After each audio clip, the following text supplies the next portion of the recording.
नमस्कार, मी अभिषेक कर्णिक आणि आपण बघत आहात अभिषेक कर्णिक ऑफिशियल.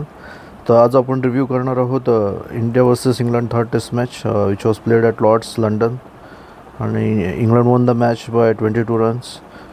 आणि फर्स्ट इनिंगमध्ये म्हणाल तर इंग्लंडने 387 स्कोअर केला आणि त्याला उत्तर देत इंडियाने पण 387 स्कोअर केला. त्यामुळे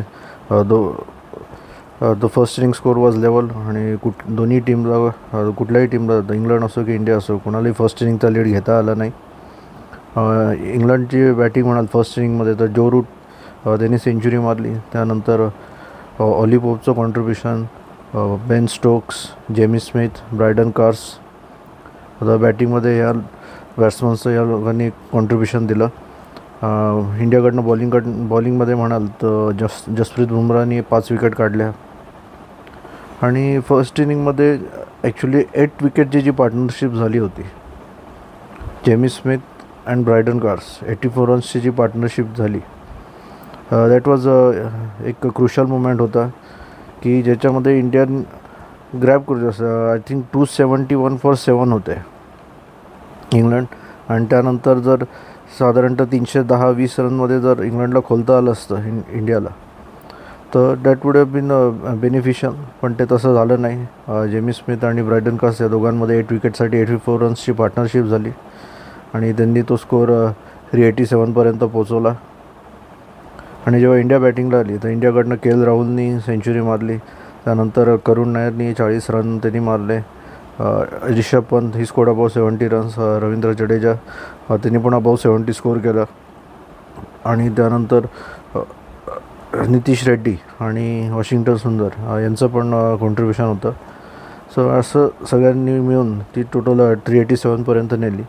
तर इंडियाच्या दृष्टीने बॅटिंगमध्ये रिषभ पंतचा जो रनआउट होता at the stroke of lunch, Ben स्टोक्सने त्याला रनआउट केलं. That was very important. तो एक टर्निंग फॅक्टर होता मॅचमध्ये. म्हणजे तसं बघायला गेलं तर आज इंडिया 22 रननी ही मॅच हरली, पण या दोन गोष्टी आहेत. एक फर्स्ट इनिंगमध्ये इंग्लंडच्या बॅटिंग असताना जेमी स्मिथ आणि ब्रायडन कार्समध्ये जी पार्टनरशिप झाली ती एक आहे, आणि रिषभ पंतचा जो रनआउट आहे, हे दोन खूप क्रुशल मुमेंट्स होते ज्यामुळे इंडियाला मोठा लीड घेता आला नाही. आणि त्याच्यामुळेच आज हा जो आपल्याला रिझल्ट दिसतो आहे हा फर्स्ट इनिंगमध्ये जे आपल्याकडनं काही गडबड झाली त्यामुळेच हा आपल्याला साधारणतः हा रिझल्ट दिसतो. कारण का फर्स्ट इनिंगमध्ये आपण एक चांगला लीड घेऊ शकलो असतो, तो आपल्याला घेता आला नाही आणि त्यामुळे आज आपल्याला हा रिझल्ट आपल्यासमोर आहे. आणि सेकंड इनिंगमध्ये पण आपण बघाल तर सेकंड इनिंगमध्ये चांगली बॉलिंग झाली आपल्या बॉलर्सकडनं. 192ला ऑल आऊट केलं इंग्लंडला. आणि बॅटिंगमध्ये आपण जेव्हा आलो तेव्हा आपली सुरुवात काही चांगली झाली नाही. At the end of the 4 days play आपण 54ला 4 होतो. 54 आय थिंक 58ला 4 होतो. सो 193चा आपला टार्गेट होता. पण त्यानंतर पण जेव्हा सुरुवात आपली परत लास्ट डेला सुरुवात आपली चांगली झाली नाही. विकेट्स पडल्या आपल्या. आणि नंतर मग त्याच्यानंतर मग पार्टनरशिप झाली. जडेजा वॉज प्लेईंग अँकर रोल. त्याला जे सपोर्टिंग रोलमध्ये होते त्या नितीश रेड्डी, नंतर मग बुमराह आणि शेवटी सिराज यांनी त्यांच्या तऱ्हेने जसं जमलं तसं कॉन्ट्रीब्युशन त्यांनी दिलं. नितीश रेड्डी तर ऑलराऊंडर आहे, सो एक्सपेक्टेशन्स त्याच्याकडनं जास्त होत्या. बट एनिवेज इंडिया हरली 22 रन्सनी. आणि कुठेतरी असं वाटतं की जडेजांनी पण थोडंसं जे एक त्याला म्हणतात की नुसतं अँकर न करता थोडंसं त्यांनी अटॅकिंग गेम खेळायला पाहिजे होता, पण त्यांनी तसा तो ॲक्च्युली थोडा डिफेन्समध्ये गेला. But I think the match इंडियाची जी खरी हातात न गेली ते फर्स्ट इनिंगमध्ये मी जे तुम्हाला 2 मुमेंट्स सांगितलं क्रुशल मुमेंट्स, त्याच्यामुळेच इंडियाची मॅच खरी आज हातातनं गेलेली आहे. नाहीतर ही मॅच इंडियानी परत हवी व्हायला पाहिजे होतं. सेकंड टेस्ट मॅच आणि फर्स्ट टेस्ट मॅच दोन्ही तुम्ही बघाल की फर्स्ट टेस्ट मॅचमध्ये पण आपल्याला लीड 6 रनचाच फक्त लीड मिळाला फर्स्ट इनिंगमध्ये. So that was not enough. आणि सेकंड टेस्ट मॅचमध्ये आपण 180 रन्सचा लीड घेतला. तर एक क्रुशल लीड होता, खूप मोठा असा लीड होता आणि त्याच्यामुळे एक इंडियाच्या फेवरमध्ये ती मॅच गेली.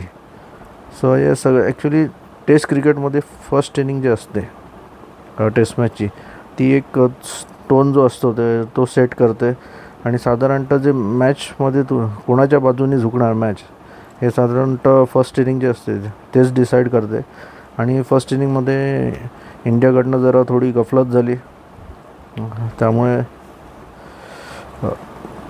We ended up on the losing side. But anyways आता 4th टेस्ट मॅच ओल्ड ट्रॅफर्डला आहे. तिथे काही चेंजेस होतील टीममध्ये काय, तर आय थिंक करुण नायरला बसवण्याची गरज आहे. आता त्याला माझ्या मते 3 टेस्ट मॅच खेळायला मिळाले, 6 इनिंग्स त्याला, आणि 6 इनिंग्समध्ये एकही त्याला मोठा स्कोर असा टाकता आला नाही.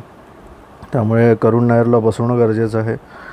आणि दुसरं अजून काही चेंजेस बॉलिंग लाईनअपमध्ये काही एखादा बॉलर त्यांना इन्क्लूड करायचं आहे तर माझ्या मते आता थोडंफार बघायला पाहिजे की आपण नॉर्मली आय थिंक एक पेस बॉलर आपण मिस करतो आहे ह्या मॅचमध्ये. पण मला असं वाटलं की we are missing 1 pace bowler.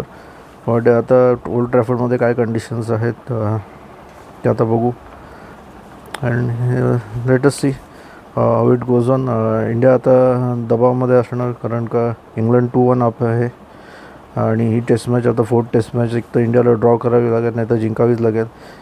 Otherwise नाही तर मग सिरीजमध्ये काय हेच राहणार, England will win the series. So it's a very crucial game for India. आणि बुमराह नक्कीच खेळेल मला तरी वाटतं, in case if is not fit.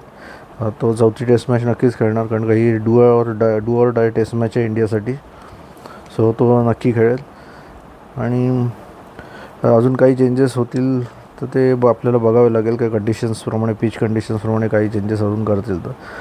But जास्त काही चेंजेस होतील असं काही वाटत नाही. Let us see. थँक्यू.